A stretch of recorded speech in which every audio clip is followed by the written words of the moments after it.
Assalamualaikum warahmatullahi wabarakatuh. Shalom, Om Swastiastu, Namo Buddhaya, Salam Kebajikan, Rahayu. Perkenalkan, kami dari kelompok 3A. Di sini kami akan mempresentasikan hasil kerja kami yang kami ambil dari program prioritas Presiden kita Prabowo dan Gibran yang ke-16, yaitu menjamin pelestarian lingkungan hidup. Sebelum kami memaparkan materi kami, izinkan kami memperkenalkan diri dengan saya sebagai ketua kelompok, yaitu adalah Alexandro Delon Tandrangonyano Megarawit.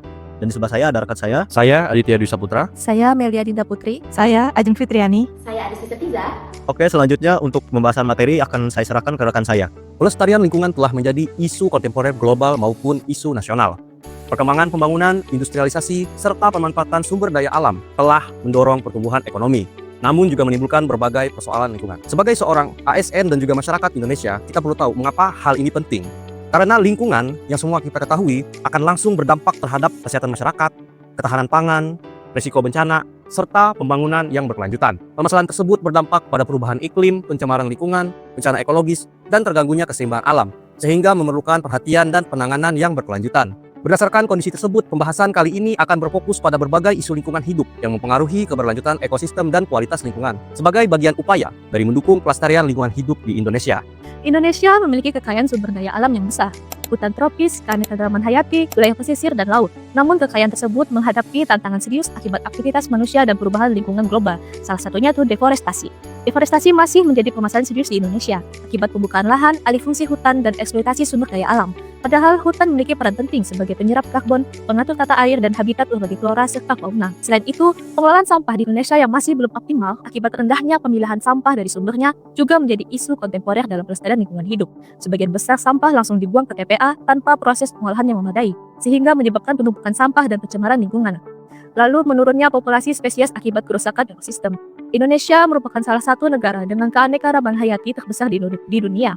Namun kerusakan ekosistem akibat deforestasi, pencemaran, dan eksploitasi sumber daya alam menyebabkan banyak spesies kehilangan habitatnya. Jika kondisi ini terus terjadi, maka keberlanjutan sumber daya alam, ketahanan lingkungan, dan kehidupan masyarakat juga akan semakin terancam. Oke, baik, selanjutnya kita akan memasuki analisis penentuan isu prioritas, yang dimana metode analisis yang kita pakai yaitu adalah USG, yang mana terdiri dari urgensi, seriousness, and growth. Yang mana metode ini digunakan untuk menentukan isu prioritas berdasarkan tingkat urgensi, keseriusan, dan perkembangan masalah. Dan dari isu-isu yang telah kami kumpulkan yang menjadi perhatian juga, yang pertama yaitu adalah masih tingginya laju deforestasi yang berdampak terhadap kerusakan lingkungan dan perubahan iklim.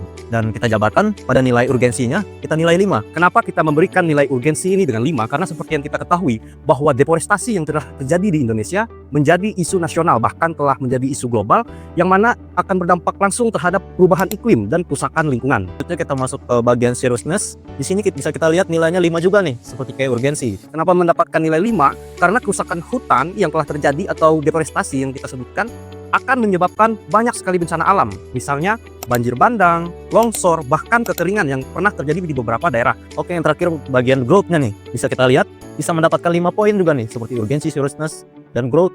Sama, nilainya berjumlah 5. Nilai growth ini kami berikan 5 karena apabila deforestasi ini tidak dikendalikan, maka kerusakan hutan akan terus meningkat dan tentu akan merusak kondisi lingkungan kita di masa depan. Seperti itu. Oke, berarti totalnya adalah 15 ya. Dari urgensi yang mendapatkan 5 poin, lalu seriousness mendapat 5 poin, dan yang terakhir yaitu bagian growth mendapat 5 poin. Jadi keseluruhan poin mendapat total 15.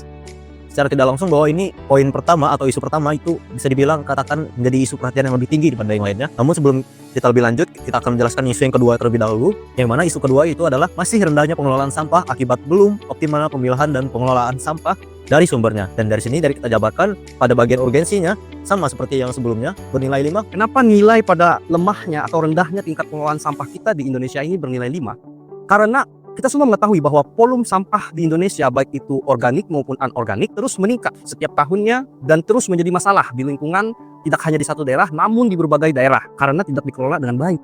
Oke, untuk itu baik dari poin urgensinya ya. Oke, selanjutnya untuk kita bagian seriousness-nya bisa kita lihat ini poinnya menjadi 4 ya, agak sedikit menurun ya. Kenapa poinnya 4? Karena sampah yang tidak dikelola dengan baik akan menyebabkan pencemaran lingkungan dan gangguan kesehatan bagi masyarakat. Apabila kita melihat Urgensinya tentu dia juga cukup darurat. Apalagi melihat kondisi di berbagai macam TPA di Indonesia, contohnya Bantar Gebang, yang mana menumpuk, bahkan orang-orang menyebutnya sudah seperti gunung sampah. Akan tetapi, jika kita melihat dengan efeknya, maka deforestasi memiliki efek yang lebih global daripada pengelolaan sampah ini. Makanya diberikan nilai yang sedikit lebih rendah. Oke, baik. Itu mungkin jadi alasan ya kenapa perbedaan poin nih, 1 poin dari sebelumnya. Betul sekali. Selanjutnya kita masuk ke bagian growth nih. Poinnya juga sama sebelumnya, yaitu 4 poin. Oke, kenapa kita memberikan poin 4 terhadap growth di isu ini? Karena jika tidak ditangani, penumpukan sampah yang ada di TPA akan terus meningkat dan memperparah pencemaran lingkungan yang ada. Sama seperti alasan sebelumnya, jika kita melihat secara skala, maka deforestasi masih memiliki skala yang lebih global dibandingkan isu ini. Oke, baik. Berarti itu adalah penjelasan yang dari isu kedua ya, teman-teman. Selanjutnya kita masuk ke isu yang ketiga, yaitu adalah menurunnya keanekaragaman hayati akibat kerusakan ekosistem. Dan seperti kita lihat jabarannya pada bagian urgensi agak sedikit menurun nih dari poin isu-isu sebelumnya yang menjadi 4 poin nih. Jika kita melihat menurunnya keanekaragaman hayati akibat kerusakan ekosistem merupakan suatu permasalahan tindak lanjut daripada 2 permasalahan atau 2 isu sebelumnya.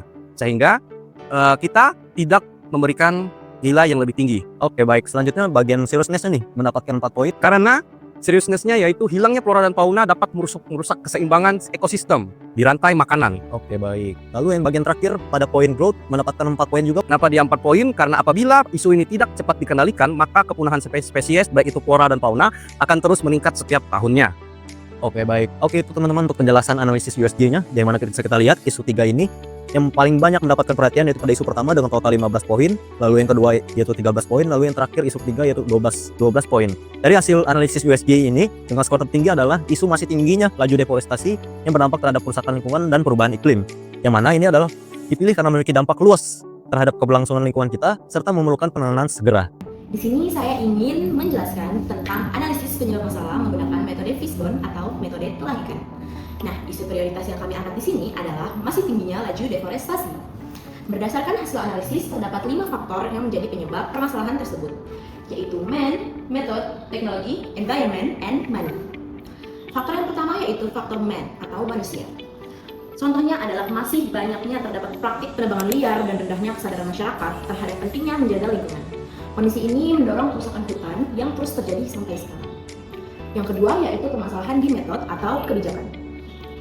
Pengawasan yang dilakukan itu saat ini belum optimal, implementasi regulasi belum maksimal, serta koordinasi antar instansi masih terbatas. Akibatnya pelanggaran yang terjadi belum dapat ditangani secara efektif. Metode yang ketiga yaitu teknologi. Pemantauan kawasan hutan masih belum optimal dan sistem deteksi dini belum merata. Keterbatasan teknologi ini menyebabkan aktivitas yang berpotensi merusak hutan sering terlambat terdeteksi.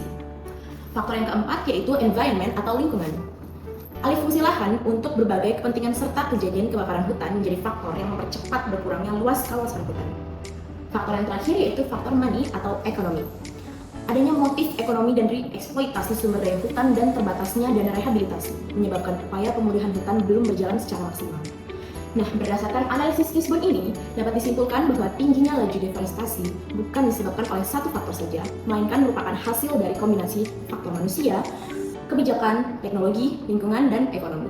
Oleh karena itu, penyelesaiannya juga harus dilakukan secara terpadu melalui peningkatan pengawasan, pemanfaatan teknologi, penguatan regulasi, peningkatan kesadaran masyarakat, serta dukungan anggaran yang memadai. Selanjutnya kita ke pemecahan masalah isu. Berdasarkan hasil analisis USG dan analisis Fishbone, berikut langkah penyelesaian strategis yang dapat dilakukan. Yang pertama, ada penguatan pengawasan hutan. Penguatan pengawasan hutan dapat dilakukan dengan meningkatkan patroli dan pemantauan berbasis teknologi digital. Yang kedua, ada penegakan hukum. Penegakan hukum dapat dilakukan dengan pemberian sanksi tegas terhadap pelanggaran lingkungan hidup. Dan yang ketiga, ada rehabilitasi dan reboisasi. Rehabilitasi dan reboisasi dilakukan dengan penanaman kembali kawasan hutan yang telah rusak dan terdegradasi.